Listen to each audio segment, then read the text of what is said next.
When you think of haunted houses, what comes to mind? Maybe an old Victorian home with a rocking chair slowly swaying on its own in the corner of a room, or the sound of disembodied footsteps creaking up the stairs. But what about something more sinister? Imagine the smell of stale urine, feces, and rotting flesh, the sight of shadowy figures dragging themselves closer and closer until they're right next to you. No, this isn't a scene from your worst nightmare. It's reality at the Lemp Mansion in St. Louis, Missouri. Welcome back. I'm here, and today we're exploring one of the most haunted places in the U.S. Let's get started. Before we explore the hauntings that go on inside the mansion, let's take a look at the history of the house itself. The Lemp Mansion was built in 1894 by William J. Lemp, founder of the Anheuser-Busch Brewing Company. Legend has it that he had a dream of building a palace to outshine all others in St. Louis, and that he did. The Italianate-style house is 6,200 square feet and has 37 rooms, including 18 bathrooms. But it wasn't just the size of the home that made it special. He designed it with state-of-the-art features for the time period, like intercoms between rooms and electric wiring throughout.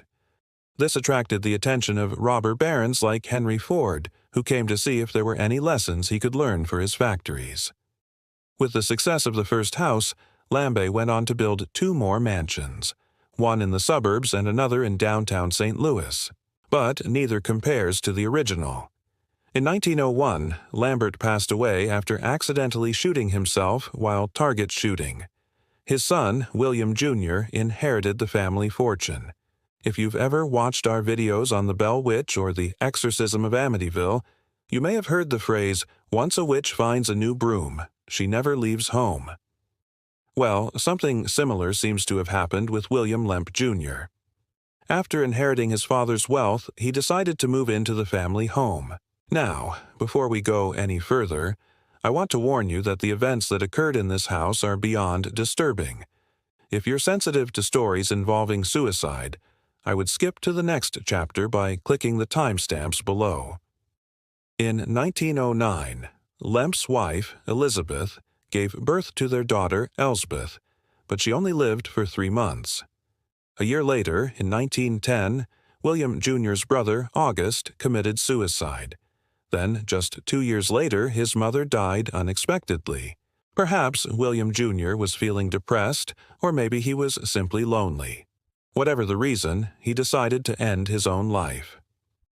On April 15, 1918, he took a large dose of morphine and then barricaded himself in his bedroom. His body wasn't found until 2 days later. Since then, visitors and workers at the Lemp Mansion say they often hear the sound of footsteps coming from his old room. Some even report seeing a shadowy figure standing in the doorway. But these are just some of the many unexplainable things that have happened in the house.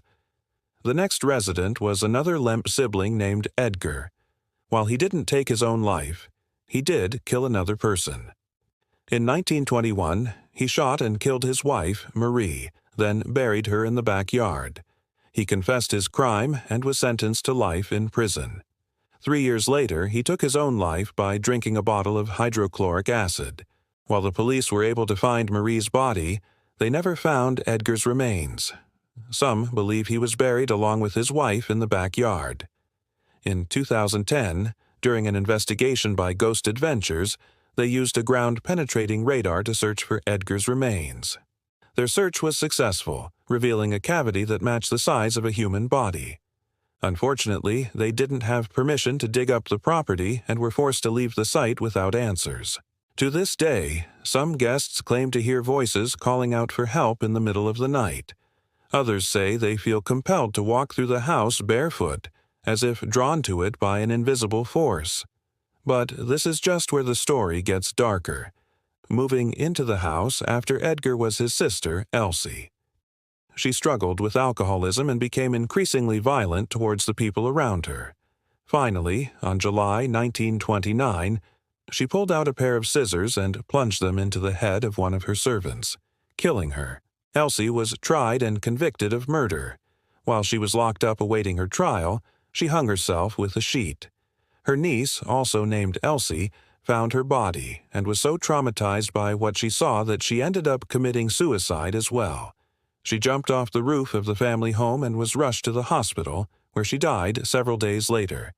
Now, both Elsies share the same birthday, July 15th, making it one of the darkest days in the family's history. Visitors say they often hear footsteps near the attic stairs at night. Some say they can smell the scent of stale urine and feces on the second floor, leading them to believe that Elsie's ghost may be trapped there. In the following years, other members of the extended Lemp family died inside the house, making it one of the most cursed places in America. It seemed like every time someone moved into the mansion, they didn't live for long. For this reason, no one wanted to live there. So the house sat empty for several years. In 1960, the Ghostbusters founder, Harry Price, visited the home and conducted his own paranormal investigation. He claimed to have found evidence of at least 6 ghosts living inside the house. This caught the attention of paranormal enthusiasts around the world. Many began visiting the home, hoping to catch a glimpse of one of the ghosts for themselves. It wasn't long before rumors started circulating about a haunting bed and breakfast being set up inside the mansion. While Price believed the home was haunted, he never had any plans to turn it into a business. Sadly, the family heard about the rumors and sued him for slander. The case went all the way to the Supreme Court and ultimately resulted in a landmark ruling protecting journalists from being sued for libel. Finally, in 1991, the home was opened to the public as a haunted bed and breakfast. Over the years, it's become one of the most popular destinations for ghost hunters in the country. In 2010, the Travel Channel's Ghost Adventures team visited the mansion and conducted their own investigation. They brought along a group of paranormal experts to help them analyze the data they collected. Using a variety of tools, they were able to communicate with spirits inside the home. One investigator even managed to capture an image of what appeared to be a little girl standing in one of the hallways. However, no one was living on the second floor at the time. The team also spoke with a number of previous guests and compiled a list of common experiences people reported having while staying at the mansion. These include hearing screams and gunshots, seeing shadowy figures, experiencing sudden temperature changes, and feeling physical contact from unseen entities.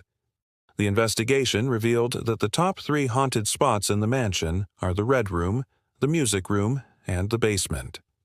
Of the 4 people who died violent deaths on the premises, 2 were women who were murdered and 2 men who committed suicide.